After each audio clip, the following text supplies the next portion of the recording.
26 नवंबर 1949 को देश की कॉन्स्टिट्यूएंट असेंबली ने देश के संविधान को एडॉप्ट किया था।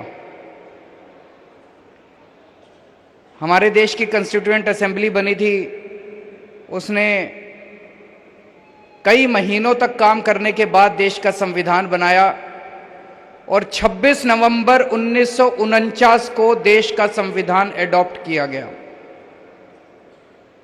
अगले 60 साल में इन पार्टियों और इन नेताओं ने मिलकर उस संविधान के चीथड़े उड़ा दिए। उसकी बेइज्जती करने की, उसके चीथड़े उड़ाने में कोई कसर नहीं छोड़ी इन पार्टियों और नेताओं ने।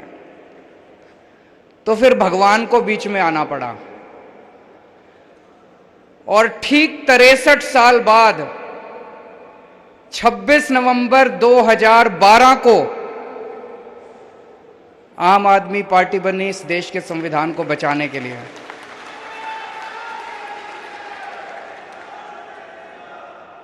यह कोई संयोग नहीं है कि 26 नवंबर को ही देश का संविधान बना और 26 नवंबर को ही आम आदमी पार्टी बनी।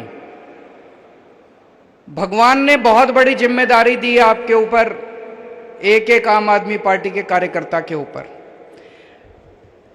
आज दिल खुश होता है 20 राज्यों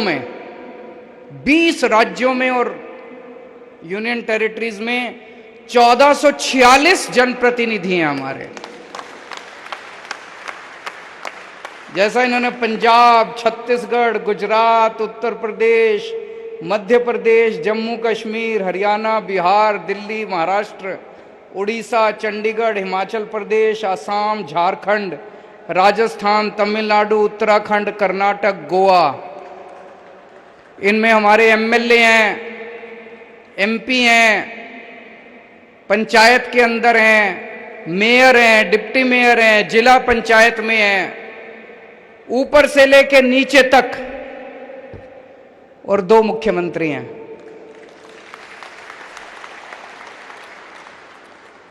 ये सारे एक तरह से हर राज्य के अंदर हमारे बीज हैं।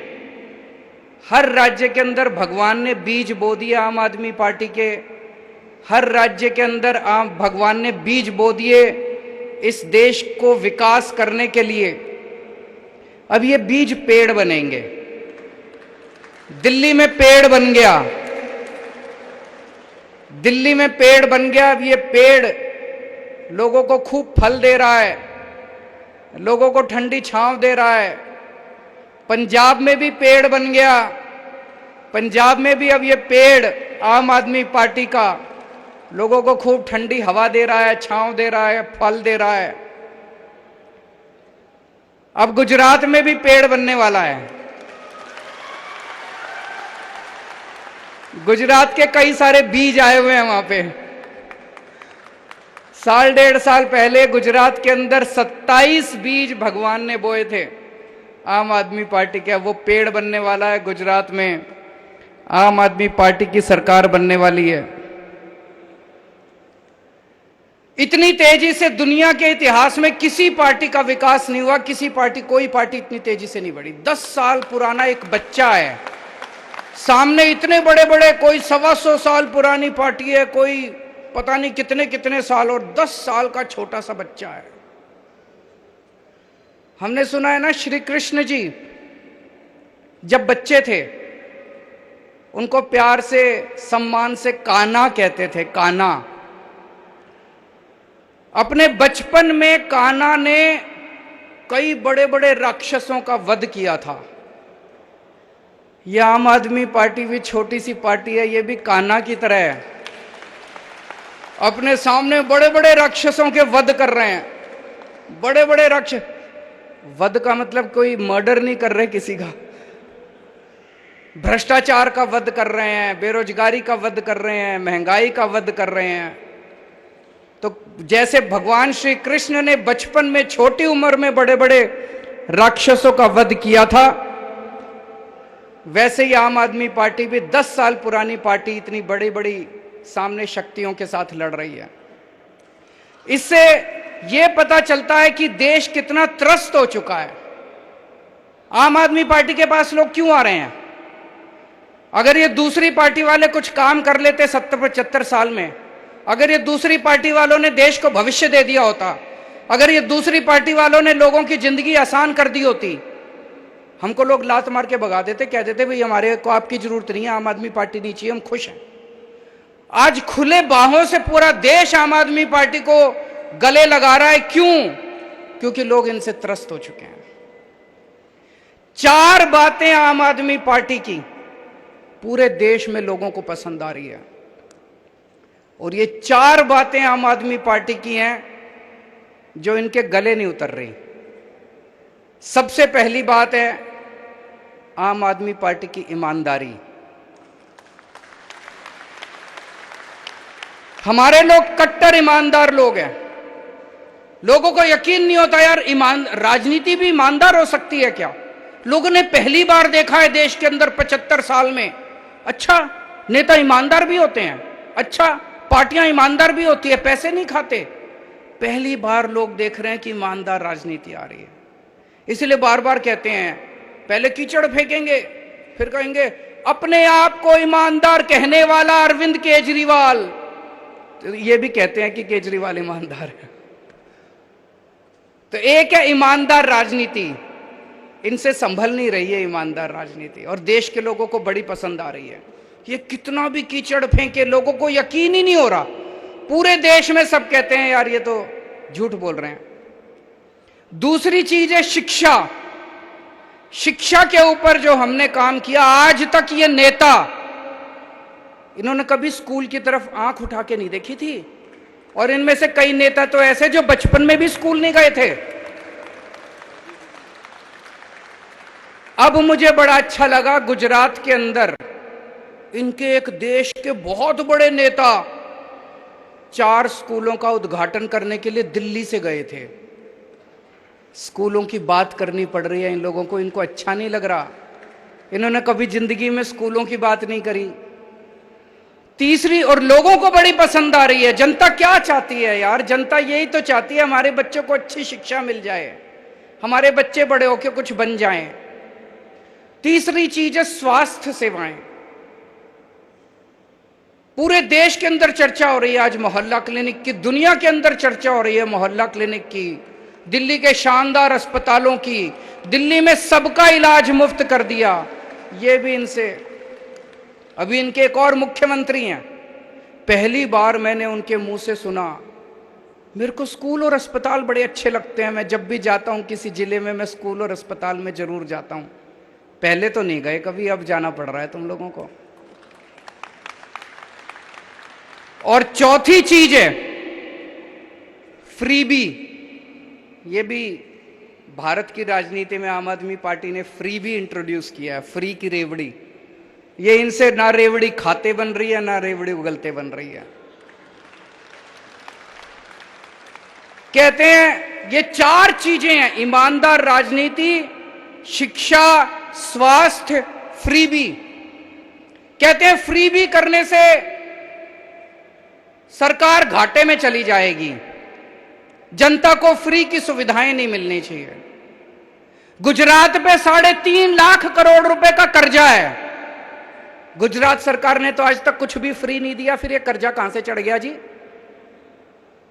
फिर तो कर्जा नहीं चढ़ना चाहिए था, उन्होंने तो कुछ भी नहीं दिया फ्री में, तो ये कर्जा कहां से चढ़ गया? सारा पैसा लूट के खा गए, इसलिए कर्जा चढ़ गया। कर्जा फ्रीबी से नहीं चढ़ता, कर्जा लूटने से चढ़ता है। पंजाब के ऊपर अभी हमने सरकार संभाली है, 3.5 लाख करोड़ का कर्जा है। पंजाब को तो कुछ नहीं दिया था पिछली सरकारों ने फ्री में, फिर यह कर्जा कहां से चढ़ गया? देश की हर सरकार के ऊपर लाखों करोड़ों का कर्जा है, उन्होंने तो कुछ भी नहीं दिया था फ्री में, फिर यह कर्जा कहां से चढ़ गया? और दिल्ली वालों को सब कुछ फ्री में मिल रहा है, फिर भी कर्जा नहीं है दिल्ली सरकार के ऊपर।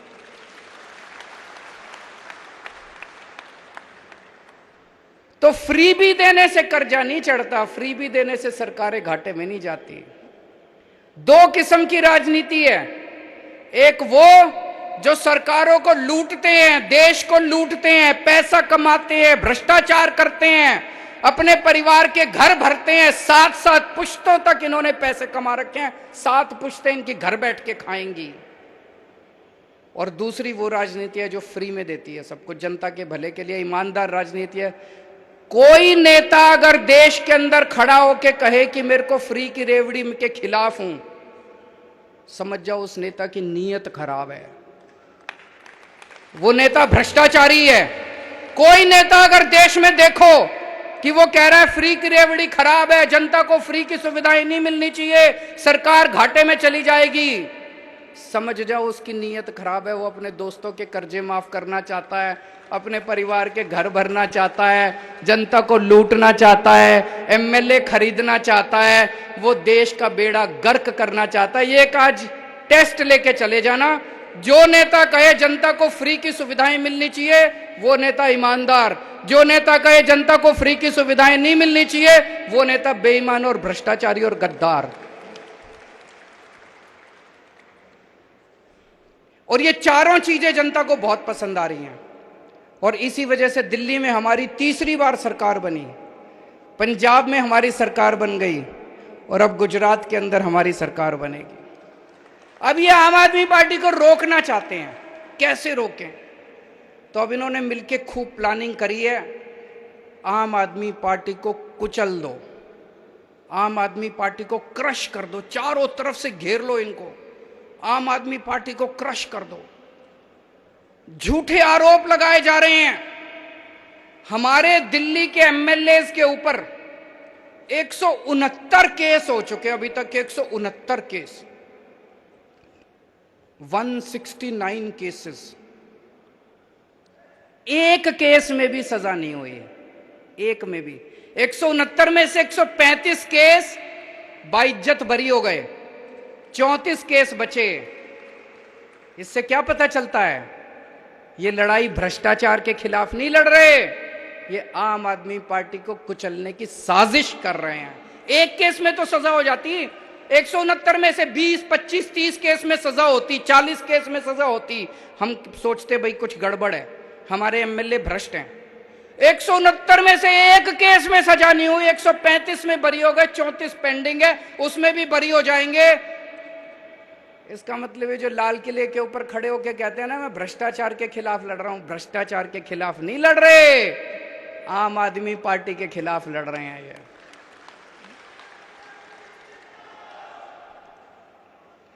सतिंदर जैन जी किसी और देश में होते ना, उनको भारत रत्न दे देते। उस आदमी ने मोहल्ला क्लिनिक दिया इस देश को, जिसकी पूरी दुनिया में चर्चा है। यूएन के सेक्रेटरी जनरल ने आके कहा कि मोहल्ला क्लिनिक सारी दुनिया को अपनाना चाहिए। उस आदमी ने फ्री बिजली का इजाद किया, उसी ने निकाला आइडिया कि बिजली फ्री भी दी जा सकती है। उस आदमी ने पूरी दिल्ली को फ्री इलाज दिया। आज दिल्ली के अंदर जो हर आदमी को फ्री इलाज मिल रहा है उसकी वजह से मिल रहा है। उसको 3 महीने से इन्होंने जेल में डाला हुआ है, और अभी पिछले 3 सुनवाई से जज बार बार पूछ रही है सीबीआई वालों से, ईडी वालों से, भाई कोई सबूत तो दिखा दो, इसका कसूर क्या है? पढ़ा होगा आपने अखबारों में। जज ने 3 हेयरिंग में पूछा कि कोई तो सबूत दे दो, एक तो सबूत दे दो इसके खिलाफ। वो एक भी सबूत केंद्र सरकार नहीं दे पाई। तो 3 हेयरिंग के बाद केंद्र सरकार आके कहती है ये जज अच्छा नहीं है, जज बदलो। शर्म की बात है, ये हो क्या रहा है इस देश, ये देश के अंदर हो क्या रहा है? कहते हैं जज अच्छा नहीं है, जज बदलो।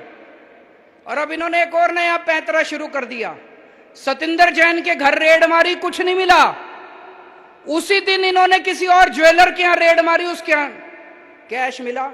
बोले सतिंदर जैन के सहयोगी के यहां कैश मिला। रे काहे का सहयोगी? कोई जान ना पहचान, किसी अरे गहरे के यहां रेड मार देते हो। अब कह रहे हैं मनीष के साथ भी यूं ही करेंगे। मनीष के यहां कुछ नहीं मिला इनको। मनीष के घर रेड मारी, बोले 144 करोड़ रुपए खा गया, कोई बोला 1000 करोड़ रुपए खा गया। कपड़े देख लो इसके।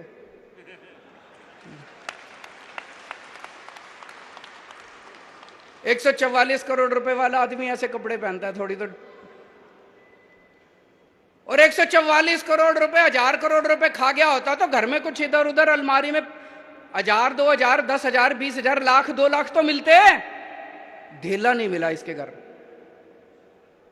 फिर इनके गांव गए, मनीष के गांव गए, उन्होंने सोचा इसने जमीन खरीद रखी होगी, सारे गांव में पूछा इन्होंने, सीबीआई ईडी केंद्र सरकार ने, कुछ नहीं मिला। फिर इनके लॉकर में गए, बैंक में गए, इन्होंने सोचा लॉकर में होगा। तो इनका छोटा बच्चा, जब वो मीर इनका छोटा था, उसका एक झुंझुना था, वो याद के लिए उन्होंने लॉकर में रख रखा था, वो झुंझुना मिला इनको, लॉकर में झुंझुना मिला, कुछ नहीं मिला। 144 करोड़ खा गया कि मनीष सिसोदिया इतने। अब इन्होंने प्लानिंग करी है, अब एक दिन ये रेड करेंगे, 5-7 ऐरे गहरे नत्थु गहरों को पकड़ लेंगे और फिर कहेंगे मनीष सिसोदिया के सहयोगी के यहां मिले, मनीष सिसोदिया के सहयोगी के यहां मिले। पर जनता देख रही है, जनता देख रही है। रोज सुबह 6 बजे उठ के स्कूलों के चक्कर मार के आता है। कोई भ्रष्टाचारी आदमी सुबह 6 बजे उठ के स्कूलों के चक्कर नहीं मारता। कोई भ्रष्टाचारी होगा तो पहले रात को बैठ के दारू पिएगा, थोड़ी गलत काम करेगा, सवेरे तो लेट उठेगा। वो 6 बजे उठ के ईमानदार आदमी स्कूलों के चक्कर काट सकता है। 6 बजे उठ के ईमानदार आदमी बच्चों का भविष्य बनाने की सोच सकता है, कोई बेईमान आदमी थोड़ी सोचेगा। अब कल इन्होंने अमानतुल्लाह को पकड़ लिया।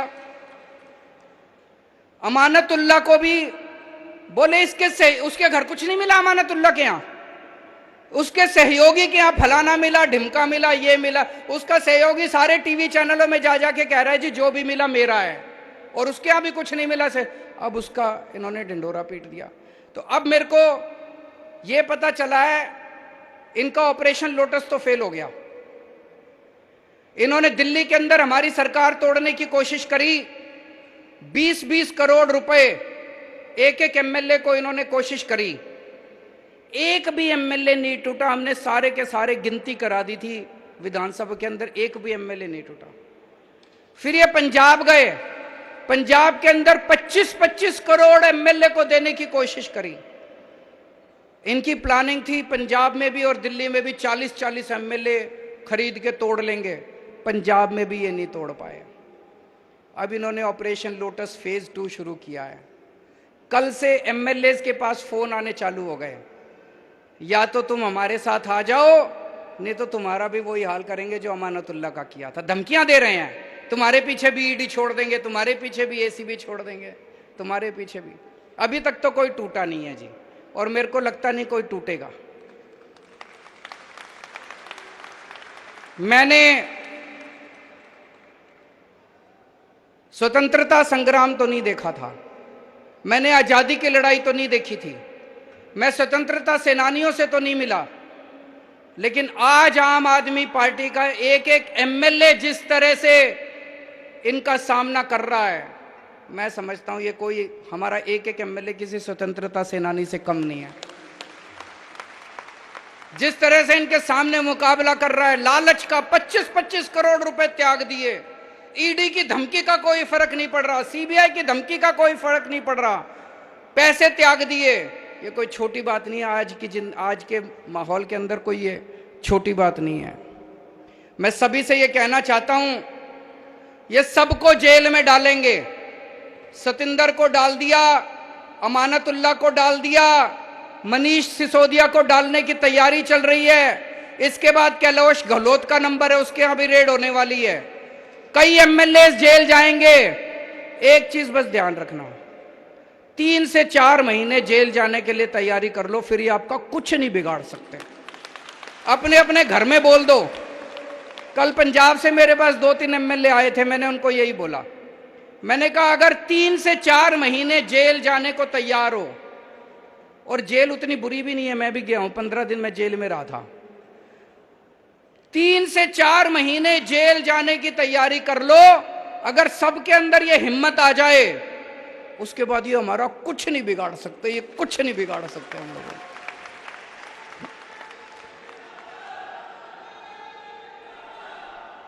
इन्होंने अभी तक पूरे देश में 285 एमएलए खरीदे हैं, 285 एमएलए।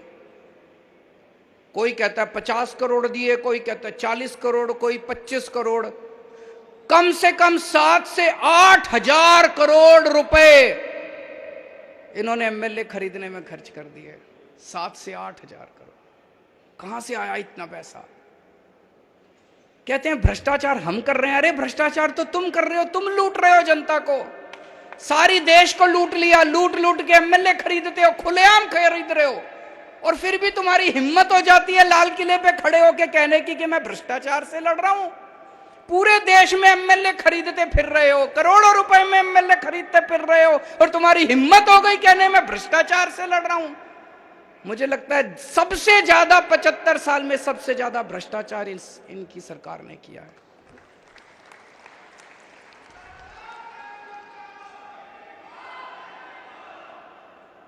आजकल ये मीडिया को भी खूब धमकियां दे रहे हैं। गुजरात में इन्होंने इतनी धमकी दी, इतनी धमकी दी, किसी भी आम आदमी पार्टी वाले को डिबेट में नहीं बुलाना। शाम को डिबेट होता है, डिबेट में चर्चा होती है कि मनीष सिसोदिया ने भ्रष्टाचार किया कि नहीं किया, और उसमें आम आदमी पार्टी वालों को नहीं बुलाते। कांग्रेस और बीजेपी वाले आपस में बैठ के चर्चा करते हैं। ये कैसे हो सकता है? ऐसे धमकियां दे रखी हैं वहां पे। गुजरात में किसी अखबार में हमारा कुछ नहीं छपता, और फिर भी गुजरात के अंदर बल्ले बल्ले हो रही है, चारों तरफ आम आदमी पार्टी की चर्चा हो रही है। सोशल मीडिया से, सोशल मीडिया से। प्रधानमंत्री के दफ्तर में एक सज्जन काम करते हैं, मीडिया एडवाइजर हैं शायद, हिरेन जोशी जी मीडिया एडवाइजर है। हिरेन जोशी जी हैं, एक मीडिया एडवाइजर हैं प्रधानमंत्री के। मेरे को कई एडिटर्स दिखा रहे थे, बड़े बड़े चैनलों के, हमारे देश के बड़े बड़े चैनलों के मालिक, उनके एडिटर्स, उनको क्या गंदी गंदी गालियां लिख के भेजते हैं वो। केजरीवाल को दिखाया तो ये कर देंगे, केजरीवाल को दिखाया तो वो कर देंगे, आम आदमी पार्टी को दिखाने की जरूरत नहीं है, आप अपने चैनल का दुरुपयोग कर रहे हो, हम तुम्हारा ये कर देंगे, वो कर देंगे, फलाना कर। क्या धमकियां दे रहे हैं वो? ऐसे देश चलाएंगे? ऐसे धमकियां देंगे? फिर फोन कर करके धमकियां देते हैं। मैं आज यहां से हिरेन जोशी जी को एक ही चीज कहना चाहता हूं, अगर किसी ने आपके स्क्रीनशॉट जो आप इनको मैसेज भेज रहे हो इन्होंने सोशल मीडिया में डाल दिए, आप भी और प्रधानमंत्री जी शक्ल दिखाने लायक नहीं बचोगे इस देश के अंदर। और ये जो आप धमकियां देते हो ना, कईयों ने रिकॉर्डिंग करके रख रखी है आपकी। अगर किसी दिन किसी ने आपकी रिकॉर्डिंग सोशल मीडिया में डाल दी, शक्ल दिखाने लायक नहीं बचोगे। बंद करो ये गंदगी, बंद करो इस तरह से मीडिया को धमकाना। और अब केवल मीडिया के भरोसे नहीं रहा, देश ने सोशल मीडिया के ऊपर, जनता अब सोशल मीडिया के ऊपर आ गई है। सोशल मीडिया के जरिए ऐसे देश आगे नहीं बढ़ेगा दोस्तों। हम सबको मिलके भारत को दुनिया का नंबर 1 देश बनाना है। बनाना है कि नहीं बनाना है? भारत दुनिया का नंबर 1 देश केवल भाषणबाजी करने से नहीं बनेगा। विदेशों में भाषण करके आ जाओ और कह दो हम विश्व गुरु बन गए, ऐसे विश्व गुरु नहीं बनेगा। एक एक बच्चे को अच्छी शिक्षा देनी पड़ेगी, तब भारत दुनिया का नंबर 1 देश बनेगा। भारत को दुनिया का नंबर 1 देश कोई एक आदमी नहीं बनाएगा। जब इस देश का एक एक बच्चा अच्छी शिक्षा पाएगा तभी भारत दुनिया का नंबर 1 देश बनेगा। मेहनत करनी पड़ेगी उसके लिए, मेहनत करनी पड़ेगी उसके लिए। अभी प्रधानमंत्री जी ने ऐलान किया कि 14,500 सरकारी स्कूल ठीक करेंगे। बहुत अच्छी बात है, मैंने बधाई दी उनको। पर 5 साल में 14,500 सरकारी स्कूल ठीक करोगे? देश में 10.5 लाख सरकारी स्कूल हैं। सारे स्कूल ठीक करते करते तो 500 साल लग जाएंगे। अब ये देश रुकने को तैयार नहीं है, देश बेचैन है, देश बहुत बेचैन हो रहा है। 5 साल में सारे सरकारी स्कूल ठीक करने हैं। देश मांग कर रहा है कि अगर दिल्ली के सारे सरकारी स्कूल 5 साल में ठीक हो सकते हैं, अगर पंजाब के सारे स्कूल 5 साल में हम ठीक करके दिखाएंगे, तो पूरे देश के सारे सरकारी स्कूल 5 साल के अंदर ठीक हो सकते हैं। पैसा है, पैसा है, पैसे की लूट बंद करो, पैसे की लूट बंद होगी, सारे सरकारी स्कूल ठीक हो जाएंगे। और अगर सारे सरकारी स्कूल ठीक हो गए तो भाई साहब एक एक बच्चा मेरे देश का कोई इंजीनियर बनेगा, कोई वकील बनेगा और अपने घर की गरीबी दूर करेगा। 5 साल के अंदर हम देश की गरीबी दूर कर सकते हैं। दूसरी चीज, अगर अपने को भारत को दुनिया का नंबर 1 देश बनाना है, हमें अपने सारे लोगों के लिए अच्छा और फ्री के इलाज का इंतजाम करना पड़ेगा। खूब अस्पताल बनाने पड़ेंगे, सरकारी अस्पताल अच्छे करने पड़ेंगे, सबके लिए, चाहे अमीर हो चाहे गरीब हो, अच्छे इलाज का इंतजाम करना पड़ेगा। करना पड़ेगा कि नहीं करना पड़ेगा? तीसरी चीज, हर बच्चे के पास रोजगार होना चाहिए। बेरोजगारों की सेना से भारत दुनिया का नंबर 1 देश नहीं बन सकता। हर बच्चा रोजगार के साथ हो, उसकी भी पूरी प्लानिंग हम लोगों ने की हुई है। चौथी चीज, महिलाओं को सुरक्षा मिले और महिलाओं को बराबरी का अधिकार मिलना चाहिए। अगर महिलाएं हमारे साथ कंधे से कंधा मिला के नहीं चलेंगी तो भारत दुनिया का नंबर 1 देश नहीं बन सकता। पांचवी चीज, किसानों को अपनी फसलों का पूरा दाम मिलना शुरू हो जाए। एक बार में पूरे देश का, रूरल इंडिया जितना गांव देहात है, सारा गरीबी दूर हो जाएगी। किसानों को उनकी फसलों के पूरे दाम दो। और छठी चीज, वर्ल्ड क्लास इंफ्रास्ट्रक्चर अपने को तैयार करना पड़ेगा देश के अंदर। मेरे मन में तो ये 6 चीज आती हैं, लेकिन केवल ये 6 नहीं है। अपने को 130 करोड़ लोगों को जोड़ना है, और बहुत सारे आइडियाज आएंगे और बहुत सारी बातें आएंगी। सबको संजो के, सबको साथ लेके हम इस देश को दुनिया का नंबर 1 देश बनाएंगे। कई लोग मेरे से पूछते हैं कि जी अगले चुनाव में किसके साथ अलायंस करोगे, कौन सी पार्टियों के साथ करोगे, भाजपा के खिलाफ एक यूनाइटेड। भाई साहब, मेरे को ये सब जोड़ तोड़ समझ नहीं आती। एक ही चीज समझ आती है, जिस दिन इस देश के 130 करोड़ लोगों का अलायंस बन गया, हमें दुनिया का नंबर 1 देश बनने से कोई नहीं रोक सकता। आज से 75 साल पहले इस देश के लोग इकट्ठे हुए थे और हमने अंग्रेजों को उठा के बाहर फेंक दिया था। एक बार फिर सारे जने इकट्ठे हो जाओ, फिर से हम इस देश को दुनिया का नंबर 1 देश बना देंगे। हमें लोगों को जोड़ना है। आज जब आप सब लोग यहां से जाओगे, ये 6 बातें हर एक आदमी को बतानी है। सबको, जनता को इस मिशन के साथ जोड़ना है, मेक इंडिया नंबर 1 मिशन। और इससे जुड़ने का एक फोन नंबर है, सारे जने नोट कर लो, 95-100-100, 2 बार 100, 95-100-100। इस पे मिस्ड कॉल मारो और आप हमारे साथ इस मिशन के साथ जुड़ जाते हैं। तो आप भी जुड़ो और ज्यादा से ज्यादा लोगों को में इसका प्रचार करो, ज्यादा से ज्यादा लोगों को इसके साथ जोड़ने की कोशिश करो। देश के अंदर इन लोगों ने माहौल बहुत ज्यादा खराब कर दिया है। चारों तरफ लड़ाई झगड़ा गुंडागर्दी, इस तरह से देश आगे नहीं बढ़ सकता। अपने को देश के अंदर शांति स्थापित करनी है। जब चारों तरफ शांति होगी, सुख शांति होगी, भाईचारा होगा, प्रेम होगा, तभी किसान आगे बढ़ेगा, तभी मजदूर आगे बढ़ेगा, तभी स्कूल आगे बढ़ेंगे, तभी शिक्षा आगे बढ़ेगी, तभी स्वास्थ्य आगे बढ़ेगा। भारत माता की